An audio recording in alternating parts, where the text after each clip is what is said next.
Look, Joe Biden addressed guns last night. Some of you may have watched that speech, 20 minutes. We just finished talking about it with Clay and Buck. Regardless of whatever your opinions are on guns, I've been arguing this as all the details have come out about Uvalde. First of all, I think every school should have armed security guards inside. I say that because my own kids have armed security inside of their school. I say that because we have one-way entry points. All of that makes the most basic sense to me in terms of what we should be doing. But if we are going to decide that we want to take violence seriously, we need to figure out where most violence is occurring. And here are a couple of stats for you that don't get a lot of attention. Mass shootings represent 1% overall of the deaths from firearms in this country. So focusing on mass shootings is not actually helpful in the grand scheme of things if reducing the amount of violence and violent deaths is the desired point.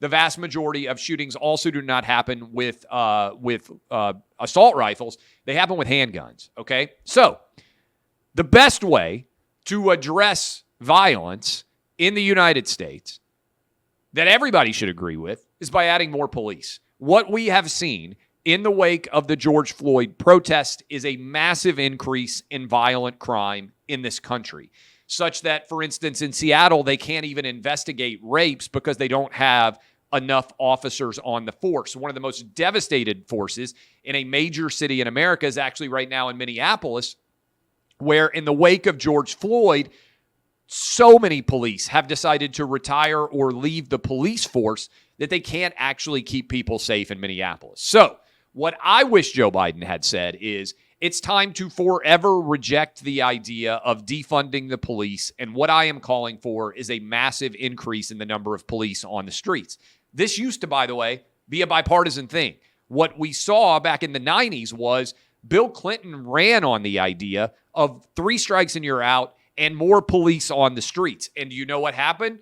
Violent crime collapsed. Rudy Giuliani in New York City with the broken windows theory. We know what works. That's what's so frustrating about this to me is when you actually look at the data and say, hey, let's solve the issues that are at play here. Let's limit the number of white, black, Asian, Hispanic people who are being shot. The number one way to do that is by hiring more police, punishing the people who are committing violent crimes, taking them off the streets, and putting people to work stopping violence.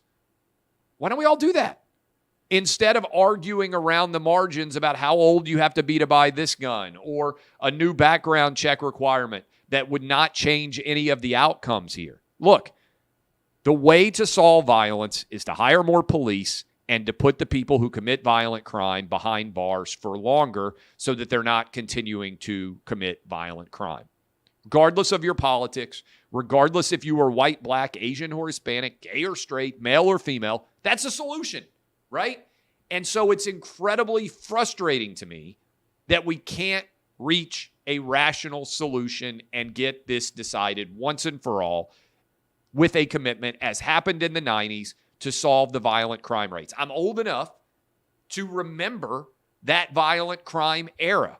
It's frustrating that we can't resolve it when we know exactly what works, because it worked before. More police, aggressive policing, violence off the streets. It's easy to do.